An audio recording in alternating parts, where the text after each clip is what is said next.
வணக்கம். உங்கள் நண்பன் ராகுல் காந்தி. எல்லாம் நல்லா இருக்கீங்களா? பரபரப்பான தேர்தல் சூழல். கோவை நாடாளுமன்ற தொகுதியில் வேட்பாளராக போட்டியிட்டு மக்களுடைய ஆதரவு, நண்பர்களுடைய ஆதரவு, உறவினர்கள் எல்லாத்துடைய ஆதரவு, அதே போல் பொதுமக்களுடைய ஆதரவு மிக சிறப்பாக இருந்தது. தேர்தல் பிரச்சார களம் குறைவான நேரத்தில் செஞ்சாலும் நிறைவாக முடிஞ்சுது. சிறப்பாக செஞ்சிட்டோம். எல்லாத்துக்கும் மிக்க நன்றி. எனக்கு ஆதரவு அளித்த எல்லா நல்ல உள்ளங்களுக்கும் என்னுடைய நெஞ்சார்ந்த நன்றிகளை தெரிவிச்சுக்கிறேன். அதே போல் தேர்தல் களம் வாக்கு அது எல்லாம் தான் முடிஞ்சிருக்கு. இன்னையும் நம்ம எடுத்த பிரச்சனை எதுவும் முடியல. காரணம் என்னன்னு சொன்னால், நம்ம வழக்கு அடுத்த கட்ட நகர்வு நோக்கி ஆல்மோஸ்ட் எல்லாமே டன், சக்ஸஸாக இருக்குது.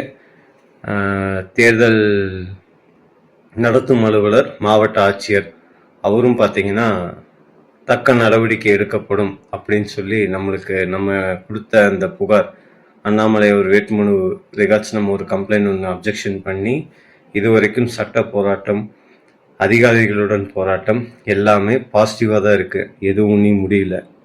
ஸோ கண்டிப்பாக உங்கள் நண்பன் ராகுல் காந்தி எடுத்த முயற்சி சக்ஸஸ்ஃபுல்லாக முடிப்பேன். ஏன்னா நம்ம எப்போவுமே முன்ன வச்ச கால பின் வச்ச பழக்கமே இல்லை, உங்கள் எல்லாத்துக்கும் தெரியும். இதில் நேற்று நடந்த தேர்தல் விவகாரங்கள் குறித்த வேடிக்கையான சம்பவங்கள் நிறைய இருந்தது. ஏன்னா மக்கள் அதெல்லாமே நேரடியாக, ஏன்னா பெரிய கட்சிகளை தான் ஃபோக்கஸ் பண்ணணும்னு சொல்லி மீடியா இருக்குது. அந்த என்ன லாஜிக்குங்கிறது எங்களுக்கு நல்லா தெரியுது. இவங்க மட்டும்தான் களத்தில் இருக்காங்கங்கிறத ஐடென்டிஃபை பண்ணியே ஆகணும். இவங்க தான் செய்தியில் வரணும்னு முடிவில் இருக்காங்க. அது தயவு செஞ்சு ஊடக நண்பர்கள் சரிப்படுத்திக்கோங்க. ஏன்னா களத்தில் உண்மையாக போராடுறாங்க அப்படிங்கிற ஒரு வேட்பாளர்களுக்கு உண்டான அங்கீகாரம் நீங்கள் எல்லாம் கொடுக்கணும். விரைவில் கொடுப்பீங்கன்னு நானும் நம்புகிறேன். ஏன்னா பிரம்மாண்டங்களையே மக்கள் பார்க்குறாங்கன்னு சொல்லி நம்ம மக்களை மட்டும் சொல்லக்கூடாது, உங்களையும் சேர்த்து தான் சொல்லணும். ஏன்னா இது உங்களுக்கும் நல்லது செய்யணுங்கிறதுக்காக தான் ஒரு வேட்பாளராக போட்டிட்டு பல திட்டங்களோட பல கனவுகளை நிறைவேற்றுறதுக்காக இவ்வளோ பெரிய கட்சிகளோட நம்ம போராடி சண்டை போட்டுருக்கோம். இது ஒரு டு ஆர் டை அப்படிங்கிற மாதிரி ஒரு பெரிய வலிமை மிக்க நபராக நம்ம உருவாகியிருக்கோம், சண்டை போடுறோம். அதற்கான ஒரு அங்கீகாரம்ங்கிறது ஊடகம் தான் கொடுக்கணும். அந்த ஊடக நண்பர்கள் என்ன, எனக்கு இன்னைக்கும் கூட கலெக்டர் ஸ்டோர் ரூம், அந்த வாக்குப்பெட்டிகள்லாம் போன இடத்துல ஸ்டோர் ரூம் இருக்கும். அங்கே நம்ம போய் எல்லாம் நிற்கும் போதும் கூட ஊடக நண்பர்கள் வீடியோ எடுக்கிறாங்க. வேட்பாளர், ஒரே ஒரு வேட்பாளர் நான் நிற்கிறேன், அதை ஒரு ஃபோக்கஸ் பண்ணணும் அப்படிங்கிறது இல்லை. ஏன் இதே அண்ணாமலையோ டிஎம்கே வேட்பாளர் ராஜ்குமார் அவரோ இல்லை ஏடிஎம்கே வேட்பாளர் ராமச்சந்திரன் அவரோ, நாம் தமிழர் வேட்பாளர் கலாமணி அவங்க இருந்திருந்தாலும் கூட நீங்கள் கேமரா கொஞ்சம் ஜூம் அவுட் பண்ணி காமிச்சிருப்பீங்க. ராகுல் காந்தி காமிச்சா உங்களுக்கு அவ்வளோ வருத்தமாக இருக்கா? பார்க்கும்போது நம்ம நேரில் பார்க்குறோம், நண்பர் நல்லா இருக்கீங்களான்னு நம்ம எவ்வளோ புன்னகையோடு உங்ககிட்ட நான் பேசுகிறேன். எத்தனை பிரச்சனைகள் நீங்களும் பார்த்துருக்கீங்களா? 5வது தேர்தல் களத்தில் இவ்வளோ தைரியமாக எவ்வளோ பெரிய பிரச்சனையும் நேரடியாக களத்தில் மோதி பார்க்கக்கூடிய அளவுக்கு திறமையாக இருக்கக்கூடிய என்ன கொஞ்சம் ஒரு நண்பனாக நீங்கள் ஒரு கன்சிடர் பண்ணியிருக்கலாம்ல? கொஞ்சம் வருத்தமாக தான் இருக்கு. நான் அதெல்லாம் பார்த்துட்டு ஒரு நாள் எல்லாம் மாறும் அப்படின்னு எப்படி மக்கள் மேலே நான் நம்பிக்கை வச்சிருக்கிறோம், அதே மாதிரி ஊடக நண்பர்கள், செய்தி ஊடக நண்பர்கள் உங்கள் மேலேயே நம்பிக்கை வச்சிருங்க. பாவலா அரசியல் பண்ணுறது இல்லைங்க, ரியல் ஹீரோவாக அரசியல் பண்ணிட்டு இருக்கேன், செயல்படுத்தியிருக்கேன், சாதிச்சிருக்கேன். கான்ஃபிடென்ட்டாகவே சொல்லுவேன், அடுத்த 2026 தேர்தலில் மொபைல் கோர்ட் வரும். வேட்பாளர்களை மட்டும் முன்னிலைப்படுத்தி சின்னங்கள், பொது சின்னங்களா, இலவச சின்னங்கள்ல தான் தேர்தலில் போட்டியிடணுங்கிற மாதிரி ஒரு சூழலை உருவாக்கி காமிப்பேன். தேர்தல் விதிமுறைகள்ல இருக்கக்கூடிய விஷயங்கள் பல திருத்தங்களை உருவாக்கி காமிப்பேன். அதோட அடித்தளம் தான் இந்த நாடாளுமன்ற தேர்தல். இது என்னுடைய சவால்.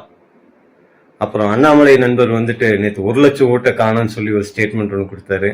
வேடிக்கையான ஒரு விஷயம் என்னன்னு சொன்னா, வேட்பாளர் முதல்ல வேட்புமனு பரிசீலனையில அவருக்கு ஆதரவா செயல்பட்ட தேர்தல் ஆணையத்தை நேர்மையான தேர்தல் ஆணையம் அவங்கெல்லாம் அவங்களுடைய வேலை பணிகளை வந்து சிறப்பா செய்வாங்கன்னு பாராட்டிய அண்ணாமலை அவர்களே இன்னைக்கு அதே வாயால தேர்தல் ஆணையம் வந்து அவங்க நடவடிக்கைகள் அவங்க செயல்பட்ட விதம் எல்லாத்திலையும் தவறு இருக்கிறதா பகிரங்கமா தெரிவிக்கிறாரு.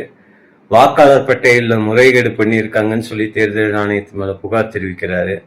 எப்படி அன்னைக்கு நாமினேஷன்ல உங்களுக்கு ஆதரவா இருந்த போது இருந்த தேர்தல் ஆணையம் இப்ப இல்லையா? மாறிட்டாங்களா?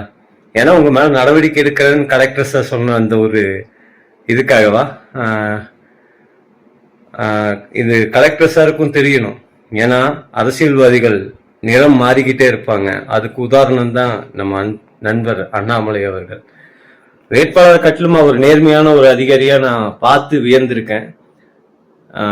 வேட்பாளரா வந்தோன்னே இப்படி ஒரு சூழலை அவர் ரியாக்ட் பண்ணியிருக்காரு.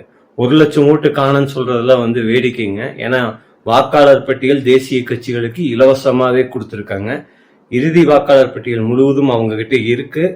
அதை பத்தின பூத் பூலிங் ஸ்டேஷன் அந்த என்ன சொல்லுவாங்க தேர்தல் நடக்கும் ஸ்கூல் முதல் கொண்டு எத்தனை வாக்காளர்கள் இருக்காங்கிற விவரம் முழுவதும் அவங்க கிட்ட இருக்கு.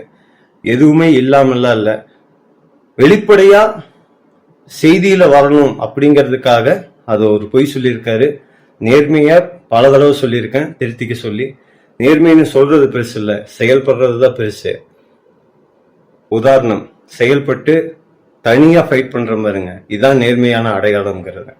கட்சியே இருந்தாலும் சரி, கொள்கையில நேர்மைனா நேர்மையா இருக்கணும். ஸோ உங்களுடைய அரசியல் பயணத்துல இந்த தவறுகள்லாம் திருத்திக்கோங்க. தேர்தல் ஆணையத்தோட பணி சிறப்பாக முடிஞ்சது. உங்கள் மீதான வழக்கு கண்டிப்பாக வரும், நடக்கும். சந்திப்போம். நன்றி, வணக்கம், ஜெய்ஹிந்த்.